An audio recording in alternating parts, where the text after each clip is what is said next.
Children, in our previous class, we completed about Chandragupta I and Samudragupta's dynasty. Now we move on to the Chandragupta II, the period of Chandragupta II. It happened during the 380 to 415. Okay, the period of Chandragupta II was 380 to 450. He was the son of Samudragupta. Who? Chandragupta was the son of Samudragupta. He was a son of Samudragupta. And also he was called as the Vikramaditya. Okay, he was also called as the name as Vikramaditya.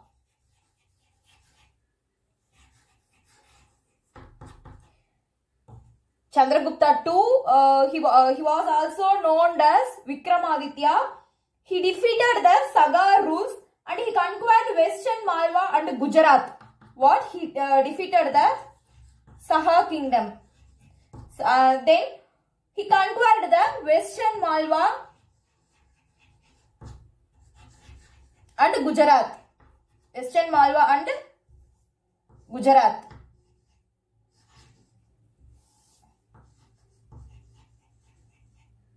Sorry children.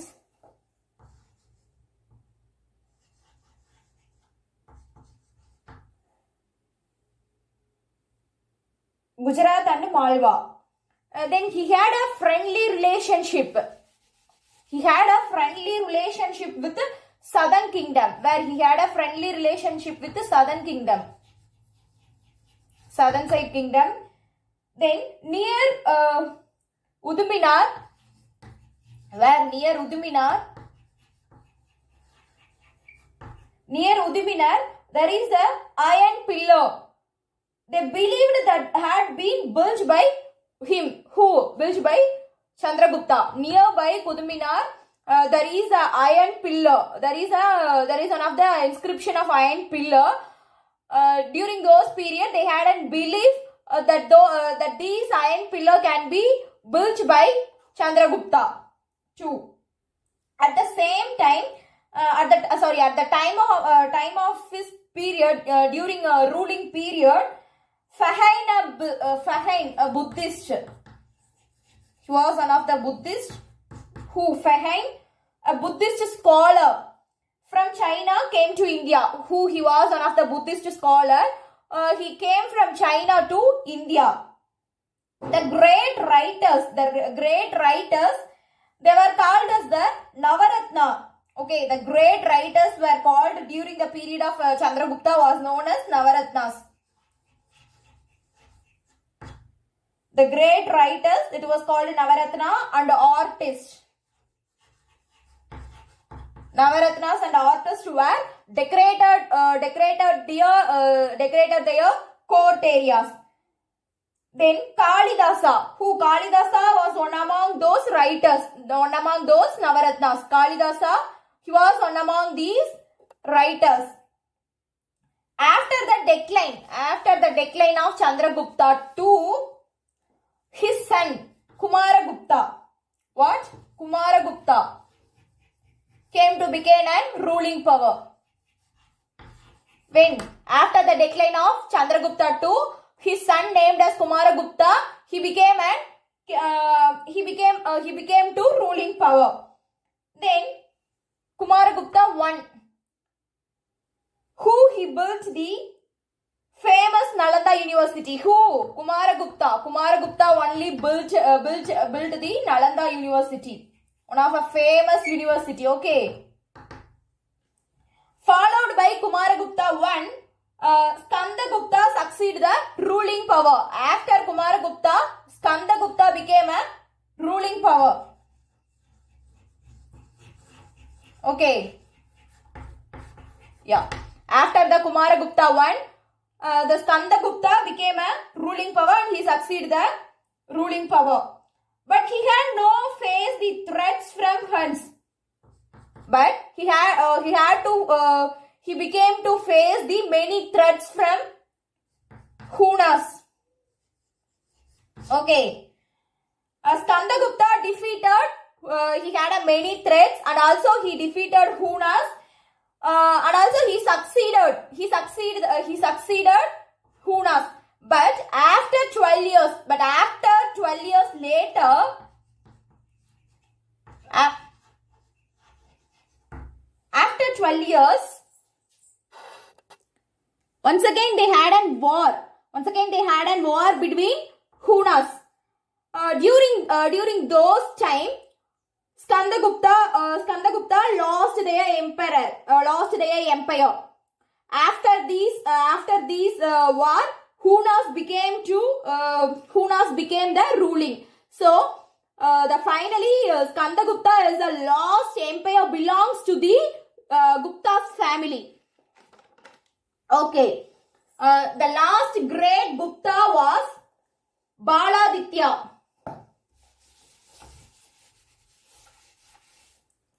Last great Gupta named as Baladitya.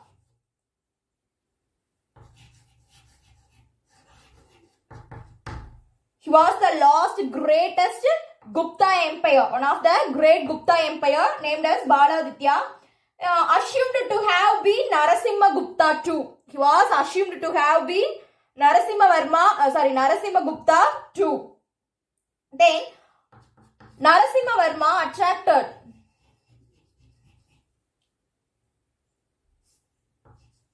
Narasimha Gupta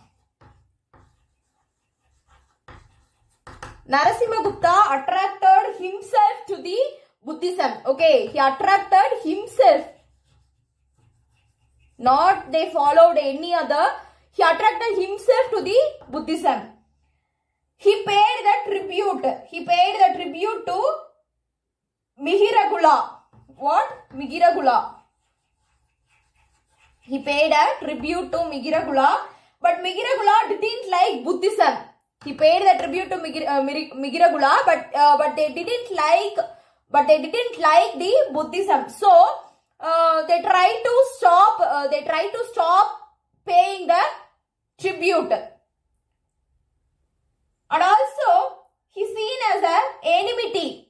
Not only he didn't like Buddhism, but also he seen Buddhism as an enmity. So he stopped to paying the tribute of Narasimha Gupta. Baladitya succeeded to prisoning the Mihiragula. Okay, Baladitya succeeded to imprisoning the Mihiragula. After impressing Mihiragula, he had a lot of enmity about Baladitya. Okay, he had a lot of enmity about Baladitya. After Baladitya, the great Gupta dynasty can be faded. After Baladitya, the great Gupta dynasty can be faded. The last Gupta king was Vishnu Gupta. Okay, the last Gupta's king was Vishnu Gupta. Vishnu Gupta. This is about the Chandragupta II, during the period of Chandragupta II. Next one, Gupta's polity. How the politics and trade and commerce, import and export has been happening during the Gupta's period. Gupta polity. Here, Gupta rulers practiced the divine theory of kingship. What? Divine theory of kingship. They followed the divine theory of kingship. What is meant by divine theory of kingfish, children? It is nothing. Here, they believe king is nearly equal to the god. Okay, the king is nearly equal to the god. So the king doesn't need to answer any question for every people. Okay, they had a right to answer only the god. They need not to answer for any people comes under him. Okay, they consider the king as like a god. that is about the theory of kingship. Next thing, Gupta kings as well as Gupta kings are well versed in enormous power of political, administrative, military and judicial spheres. During Gupta's period belongs to Gupta kings are well versed in enormous power of political.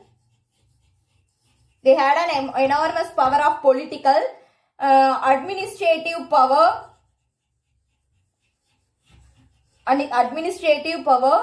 military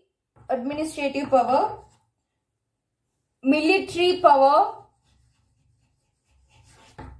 then judicial spheres. Next thing, Council of Mantris. What is meant by Mantris? Mantris in the sense ministers. Council of Ministers were helped to the Gupta kings. Every council of minister were helped the Gupta's policy, Gupta king. Next, these council consist of princes. Those helping council consist of princes, higher officials,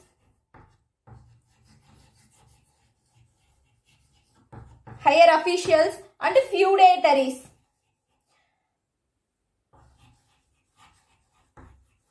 Feudatories in the sense who are going to pay the tributes. No, those persons are come under the feudatories. Next thing, large number of higher officials were appointed by the Gupta king. Every council, the large number of higher officials can be appointed by the Gupta's king. Because why they have to appoint it? There is one reason. They have to develop the day-to-day administrative process.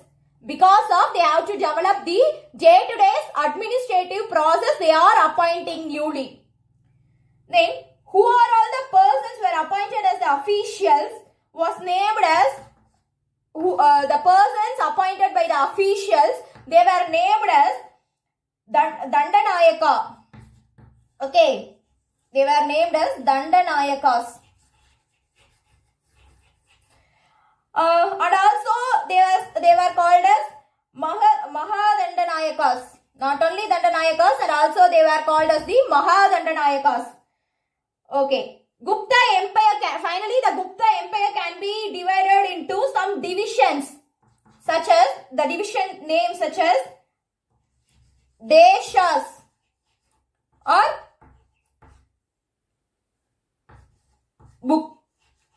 Buktis. Deshas, or otherwise it was called as Buktis. Here, Deshas and Buktis, they can be governed under by Upanishads. Both Deshas or Bukti, they were governed by under the Upanishads. Then they can divided into districts. They can divided into districts. They can divided into districts such as Vishyas.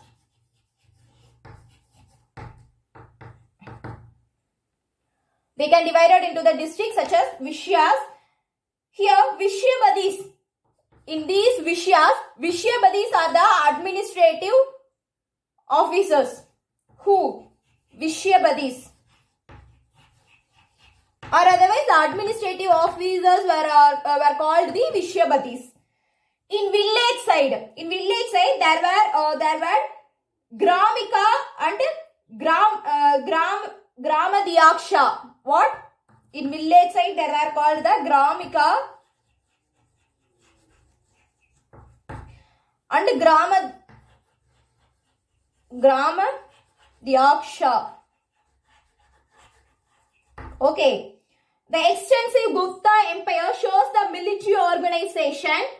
Seals and inscriptions mentioned the military as Baladi Krita and Mahabharati Krita. Okay. Seals, every seals and inscription, they had mentioned the military, which means as Baladi Krita and Mahabharati Krita. Okay. system includes the spices known as Tudagas. The system includes the spice. Those system contains the spy person. Those spy persons were called as the Dudagas. Those were called as the Tudagas. Okay, children. Today's class is over. There is for 2 works. First one, write the surnames of Chandragupta II. What are all the surnames Chandragupta they had? Next one, write the Navaratnas in the coach of Vikramaditya. What is meant by Navaratnas, children? Here Navaratna resembles the writers, name of writers. What are all the writers consist in the court? Thank you, children.